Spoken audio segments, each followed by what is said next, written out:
Turns out the internet doesn't cast nearly as wide a net as we might think. Yes, half of us have fairly reliable service. Not so the other half. Our cover story is reported by David Pogue.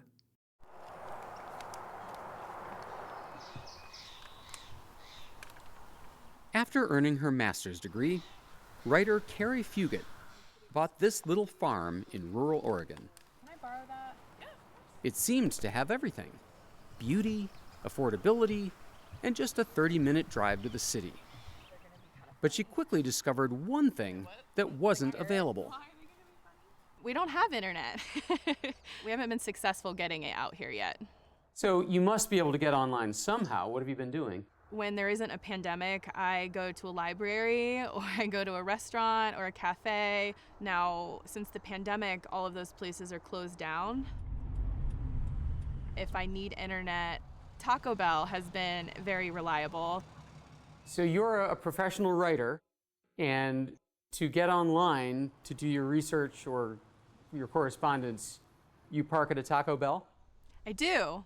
And I don't feel like a professional writer when I'm parked at a Taco Bell. I usually feel pretty embarrassed.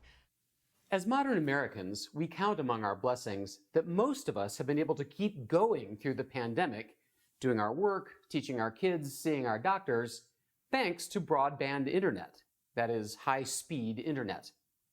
There's only one problem. Tens of millions of Americans are not connected to broadband internet. The digital divide affects every region of our country. Gigi Sohn worked for the FCC during the Obama administration. How many Americans still don't have broadband? Depends on who you ask. If you ask the Federal Communications Commission, they'll say it's only something along the lines of 23 million people, and that is a grossly undercounted number. Microsoft has done a study that showed 162 million Americans don't have broadband at the speeds that the FCC defines broadband. If you're scoring at home, that's about half the population with either very slow internet or none at all. Why does the FCC so hugely undercount the number of people? What the FCC says is if you can serve one person in a census block, that means you're serving everybody in a census block. Census blocks are map regions that the government uses for reporting population.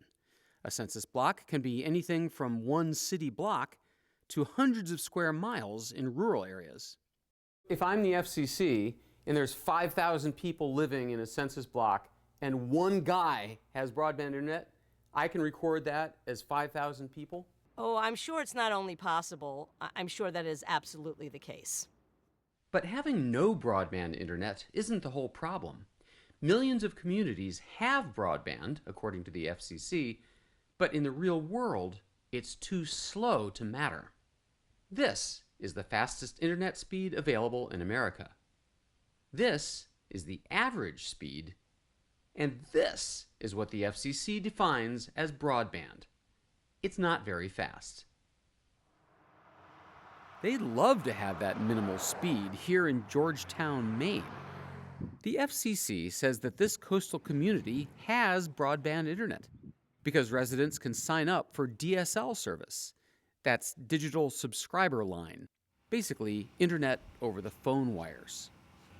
But in practice, it's terrible. It is absolutely awful.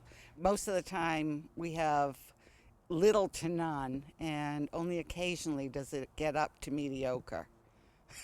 It's really bad. Resident Tommy Burke says that it got even worse once everyone started staying at home during the pandemic, and worse yet, once the summer residents arrived at their vacation homes. The fact that lots of people are up here now that aren't normally here all the time, the internet is even worse. Together, we'll review what we know. As the new school year begins, many students will be taking classes remotely over the internet. But for Maine residents like high schooler Kiernan Mann, that's often impossible. Taking notes in class with the internet is pretty hard because the screen might freeze and I can't hear anybody, and then they might just go through all the notes without me and I have to catch up. In cities like Austin, Texas, so many kids weren't online last semester that the school system had to print and mail 40,000 homework packets a week. And they resorted to filling school buses with portable Wi-Fi hotspots and parking them near apartment complexes where a lot of people have no broadband service. Now, you might say, Austin? Shining star of high-tech American cities? But according to Gigi Sohn, Austin illustrates the biggest broadband problem of all.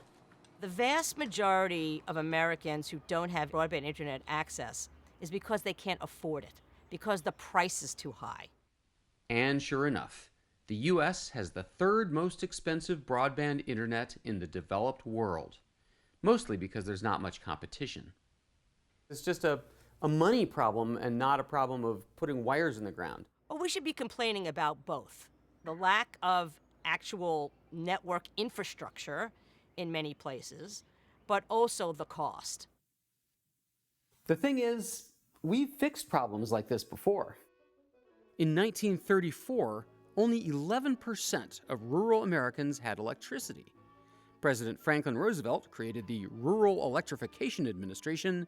New lines going up almost everywhere at the rate of 500 miles a day. And within 20 years, 90% of those homes had cheap, reliable electricity. Now, over the years, the government has come up with a basket of programs designed to help with internet affordability and accessibility. Unfortunately, Sohn says they haven't always worked as designed. The FCC has now, for well over a decade, paid out tens of billions of dollars to rural broadband companies to build internet access in places where there isn't any. And the fact of the matter is that the government has gotten a very, very poor return on its investment.